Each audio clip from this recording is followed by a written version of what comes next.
오늘 주일 설교 제목은 하늘 가는 길로 쉼도 필요합니다입니다. 설교의 성경 본문은 마가복음 6장 30절에서 33절입니다. 다같이 합독하시겠습니다.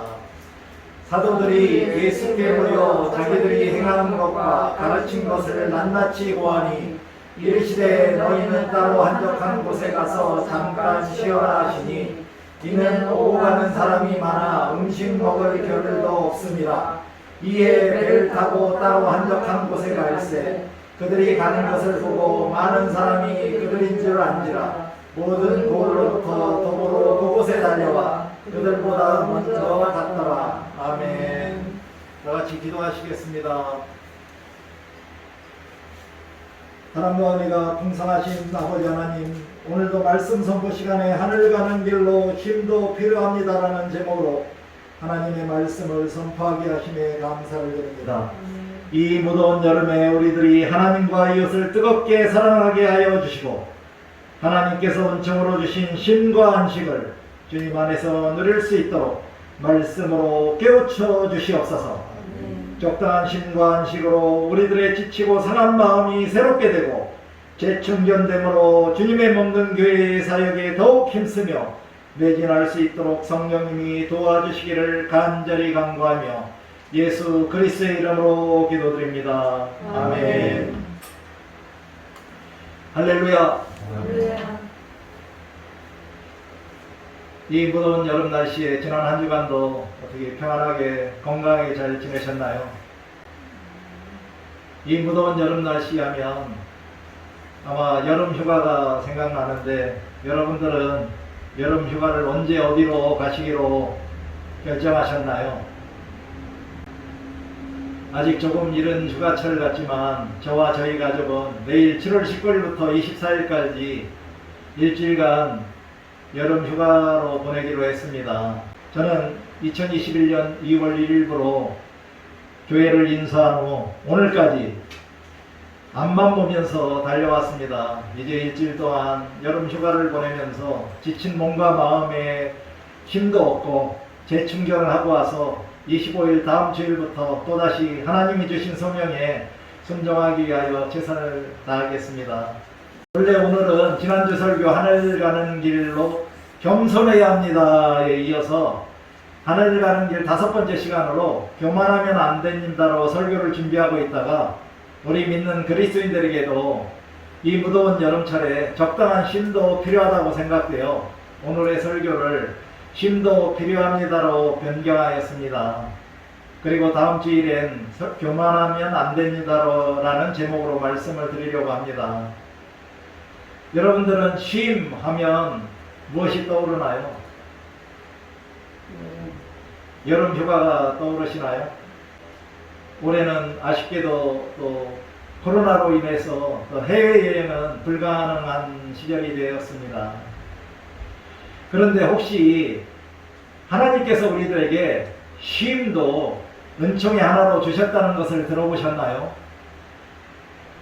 복, 일, 밥, 쉼이라는 책의 저자인 조연삼 목사님께서는 하나님과 세상과 사람을 창조하신 다음에 사람들에게 4가지를 주셨는데 그것이 복, 일, 밥, 쉼이라고 말씀하셨습니다. 그리고 이 4가지는 우리들의 삶에 꼭 필요한 것들로 이것들이 없다면 어떻게 될까를 한번 생각해 보자고 하셨습니다. 창세기 1장 28절부터 2장 3절에서 하나님께서 복을 주시고 일을 주시고 밥을 주시고 쉼을 주셨습니다. 그러므로 우리 그리스도인들은 하나님께 순종하며 살아갈 때 우리들에게 원하시고 기대하시는 대로 살아갈 수 있게 되는 것입니다. 이와 같이 쉼도 하나님이 우리 인간들에게 부여해 주신 은총 중 하나라는 것을 기억하며 어떻게 하면 하나님이 은총으로 주신 쉼의 목적에 걸맞는 쉼을 누릴 수 있을까에도 적극적인 관심을 가지고 신앙생활을 하는 것이 하늘 가는 길에 꼭 필요하다고 생각합니다. 또한 우리들은 여름 휴가 동안에 그리스도인으로서 어떻게 참된 쉼을 누릴 것인가라는 묵상과 함께 고민도 해보면 좋을 것 같습니다. 그럼 쉼이라는 일반적인 의미는 무엇일까요?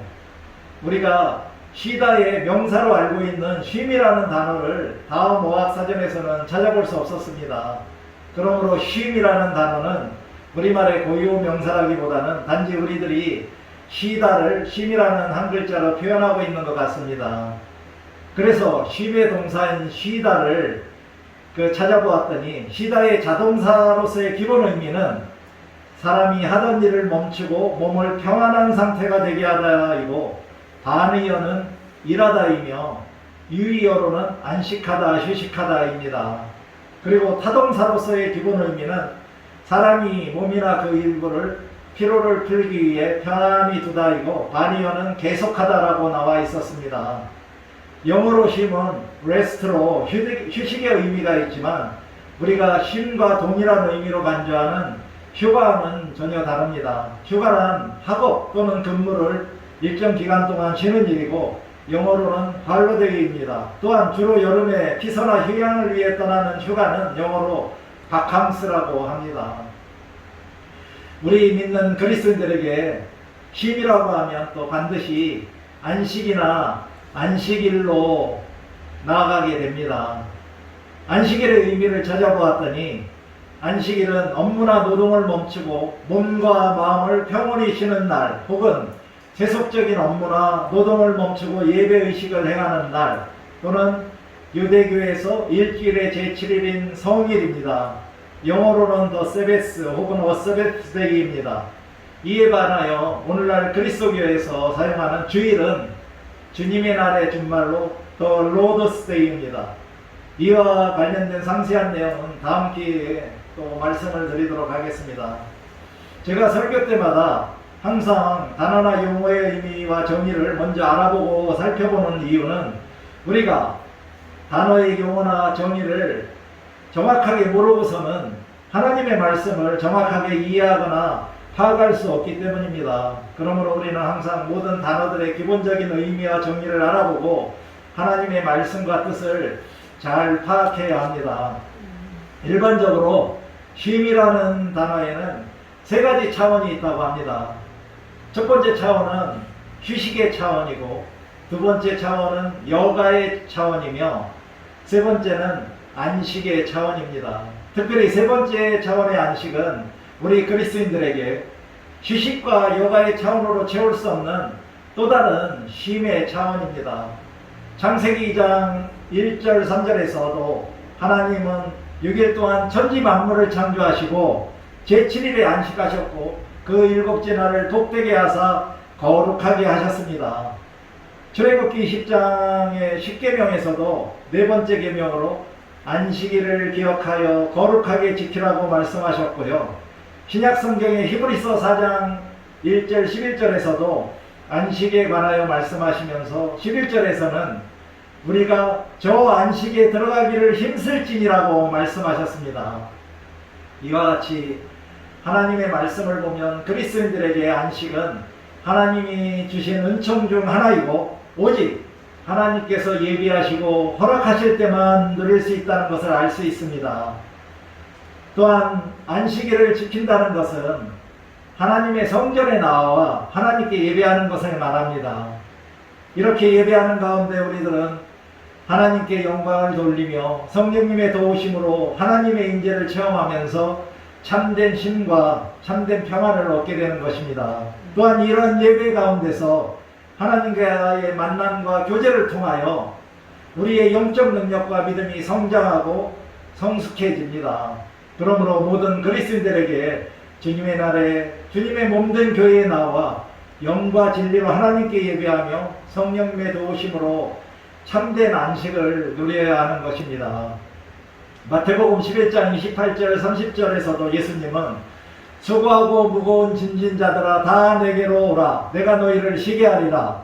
나는 마음이 온유하고 겸손하니 나의 멍에를 메고 내게 배우라. 그리하면 너희 마음이 힘을 얻으리니 이는 내 멍에는 쉽고 내 짐은 가벼움이니라고 말씀하고 계십니다. 지금도 예수님은 자기에게 오는 사람들에게 힘을 주시겠다고 하시면서 누구든지 오라고 초청하고 계십니다. 사랑하는 성도 여러분, 여러분들도 주님이 토당 감리교회로 부르시는 소리에 아멘 하시고 오셔서 참된 쉼을 얻고 계신가요? 그렇다면 이제 주님의 음성을 듣고도 오지 않거나 듣지도 못하여 쉼을 얻지도 못하고 있는 여러분들의 가족이나 지인, 친지, 그리고 이웃들 중에 믿지 않는 영혼들을 긍휼한 마음과 불쌍한 눈으로 바라보시면서 그들을 주님에게로 이끌어 오셔서 사랑하는 그들과 함께 참된 쉼과 참된 평안을 얻으시기를 바랍니다. 오늘 설교의 성경 본문은 마가복음 6장 7절 13절에서 예수님께서 12제자들에게 복음을 전파하며 귀신을 쫓아내며 많은 병자들을 치유하도록 내보내서 사역을 행하게 하셨고, 그런 사역을 마치고 되돌아온 제자들에게 그들이 행한 사역을 보고 들으신 후 그들과 함께 한적한 곳에 가서 쉬자고 말씀하신 내용입니다. 31절에서 이르시되 너희는 따로 한적한 곳에 가서 잠깐 쉬어라 하시니 이는 오고 가는 사람이 많아 음식 먹을 겨를도 없음이라고 예수님이 제자들에게 하신 말씀은 우리 그리스도인들에게는 성경적 쉼의 정의라고도 이해할 수 있습니다. 예수님이 31절에서 성경적 쉼을 왜 쉬어야 하는지, 어디서 쉬어야 하는지, 얼마나 쉬어야 하는지, 어떻게 쉬어야 하는지에 관하여 우리들에게 가르쳐주고 계신다는 것입니다. 그럼 먼저 왜 쉬어야 할까요? 마가복음 6장 12절 13절을 보면 예수님은 12제자들을 둘씩 내보내셨고 그 제자들은 나가서 어떤 사역들을 행했는지 말씀하고 있습니다. 제자들은 회개하라고 복음을 전파했고 또 많은 귀신을 쫓아냈으며 많은 병자에게 기름을 발라 고치는 사역을 했습니다. 예수님이 그런 사역들을 완수하고 돌아와 매우 피곤하고 지친 제자들에게 쉬자고 하신 것입니다. 만일 우리가 쉼을 얻지 못하고 계속하여 사역만 지속하다가는 금방 지치고 쓰러져서 전국에는 아무 일도 감당할 수 없게 될 수도 있기 때문입니다. 따라서 우리들도 주님의 사역을 완수한 후에는 반드시 재충전을 위하여 쉬어야 한다는 것입니다. 휴식이란 원래 열심히 일한 사람들에게 주시는 축복이라고 합니다. 주님의 사역에 최선을 다하여 동참하고 헌신함으로 피곤한 그리스도인들은 예수님의 말씀에 따라서 참된 쉼과 평안을 가짐으로 새 힘과 용기를 얻어야 한다는 것입니다. 그렇다면 우리는 어디서 쉬어야 할까요? 31절에서 예수님의 말씀처럼 온전한 쉼을 얻기 위해서는 한적한 곳으로 가서 쉬어야 합니다. 여기서 한적한 곳이란 평안하게 쉼을 취할 수 있는 장소로 번잡하거나 시끄러운 곳이 아닌 한가하고 고요한 장소를 말합니다. 오고 가는 분중들이 많아 음식 먹을 겨를도 없는 혼잡한 곳에서는 제대로 쉴 수가 없다는 것을 예수님은 아시고 제자들에게 따로 한적한 곳으로 가서 쉬자고 하신 것입니다.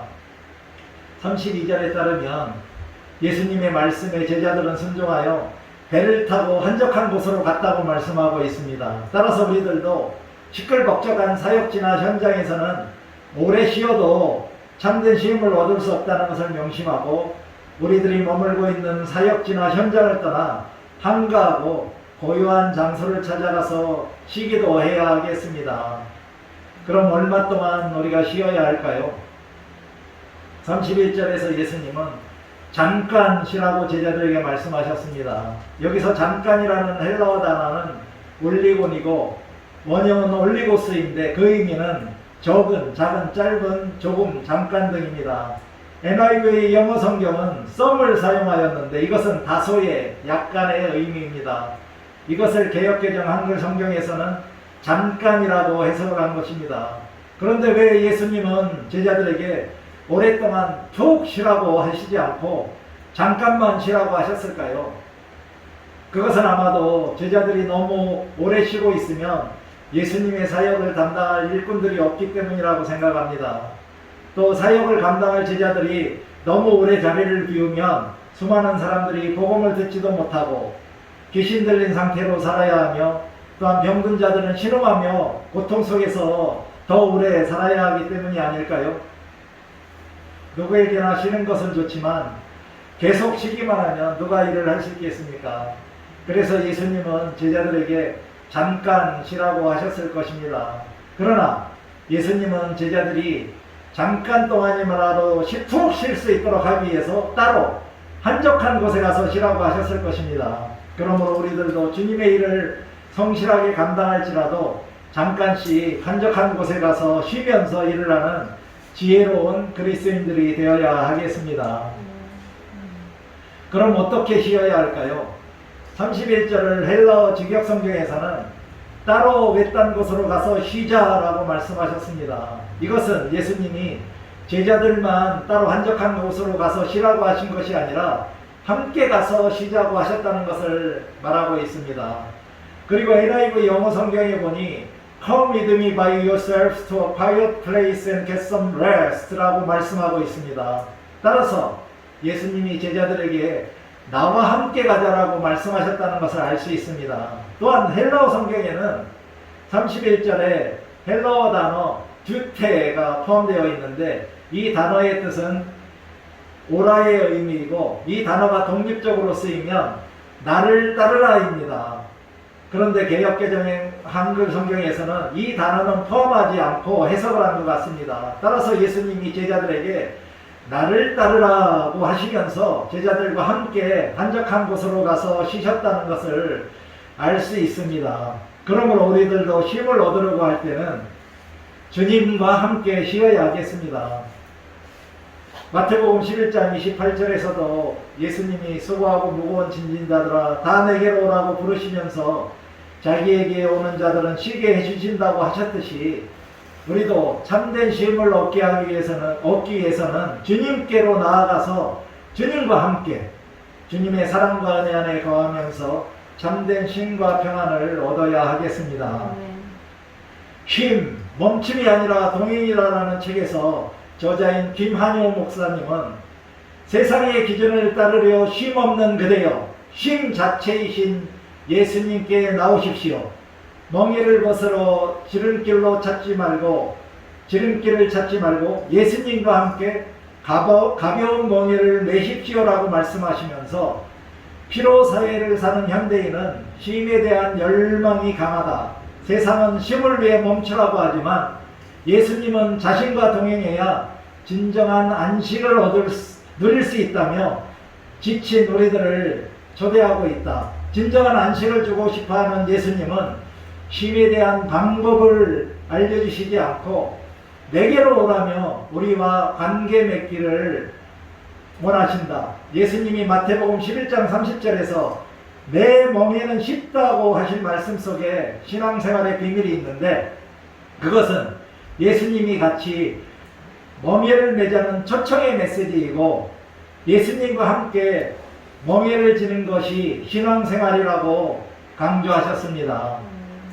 예수님이 주시는 쉼은 연약할 때 강함을 주시고 어두울 때 빛을 주시며 어찌할 바를 모를 때 새로운 문을 열어주시고 절망에 빠졌을 때 소망의 빛을 비추는 것이고 정죄하는 것으로부터 자유함을 얻는 길은 보람있는 주의 일을 하는 것이며 영혼을 살리는 일을 하는 것으로 진정한 안식은 보람있는 일, 즉 영혼을 살리는 일을 하며 거기에 진정한 쉼이 있다고 말씀했습니다.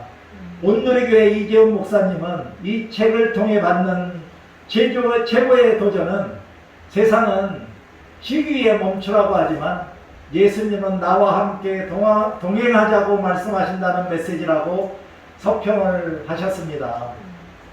우리들이 즐겨보는 운동 경기들인 축구나 농구 등에도 하프타임이 있습니다. 이 하프타임이 왜 있겠습니까? 이 하프타임은 전반전을 경기하면서 잘못했던 점들은 바로잡고 남은 후반전에 더 잘하자고 다짐을 하면서 잠깐 동안이라도 쉬는 시간입니다. 그러므로 이런 하프타임을 효과적으로 활용한 팀은 쉼과 재충전을 할 수 있어서 훨씬 더 좋은 경기력을 후반전에서 펼쳐 결국 승리할 수도 있게 되기도 합니다. 이와 마찬가지로 우리들도 바쁜 일상을 살아가면서 쉼을 누릴 수 있는 여유를 가져야 하겠습니다. 만일 숨가쁘고 바쁘며 힘든 삶 가운데서도 적절한 때에 적당한 장소에서 적합한 방법으로 참된 쉼을 얻는다면 남은 여생 동안 여러분들은 모든 일에 넉넉히 이기고 승리하는 복된 인생으로 하나님께 영광을 돌리게 될 것입니다. 이상과 같이 우리들은 쉼도 하나님이 주신 은총 중 하나라는 것을 기억하며 살아야 하겠습니다. 우리들이 신앙생활이나 세상의 삶 가운데서도 하나님이 주신 소명과 일에 대해서는 최선을 다하여 성실히 완수하면서도 적당한 쉼과 안식을 취함으로 더욱더 좋은 결과들과 열매들을 거둠으로 하나님께 영광을 돌리는 참된 그리스도인들이 다 되시기 바랍니다.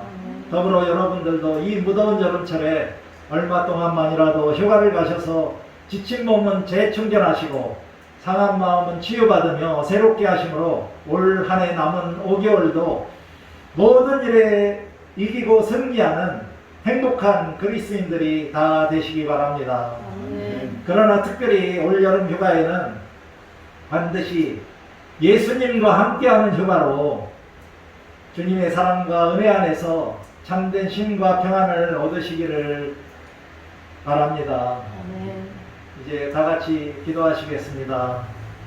사랑과 은혜가 풍성하신 아버지 하나님, 무더운 여름과 장마가 시작되는 7월의 셋째 주일에 하늘 가는 길로 쉼도 필요하다는 것을 깨닫게 하심에 감사를 드립니다. 올 여름엔 예수님과 함께하는 여름 휴가를 통하여 우리들의 지치고 상한 몸과 마음이 진정한 쉼을 얻고 새로운 힘과 용기를 얻어 올 하반기에도 주님의 일에 충성하는 성실한 일꾼으로 살아갈 수 있도록 성령님이 도와주시기를 간절히 간구하며 예수 그리스도의 이름으로 기도드립니다. 아멘.